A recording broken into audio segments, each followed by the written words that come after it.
Chev got stuck in the Ford, got stuck, but the Chevron stuck when the Dodge showed up. But the Dodge got stuck in the tractor rut, which eventually pulled out the Ford with some difficulty. Well, more rain than we'd seen for 1,000 years caused financial joys and biblical fears. It caused some smiles, it caused some tears, but more to the point of our story.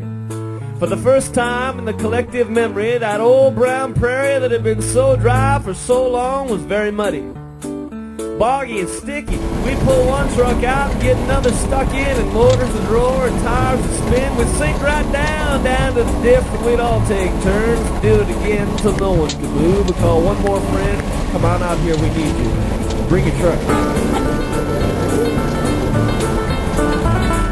Chev got stuck in the Ford, got stuck in the Chevron, stuck when the Dodge showed up. But the Dodge got stuck in the tractor rut, which eventually pulled out the Ford and the Dodge.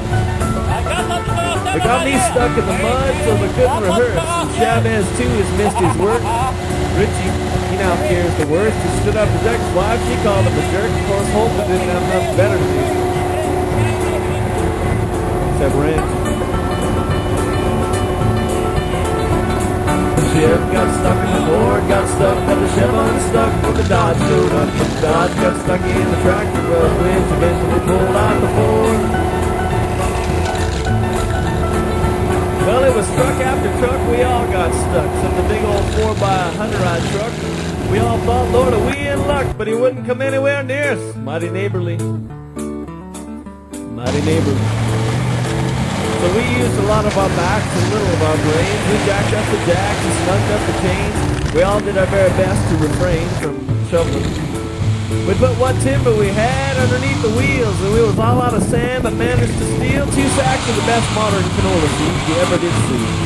That ought to give us some traction. Chev got stuck in the Ford, got stuck, but the Chevron stuck when the Dodge showed up. But the Dodge got stuck in the tractor rut, which eventually pulled out the Ford. Epilogue.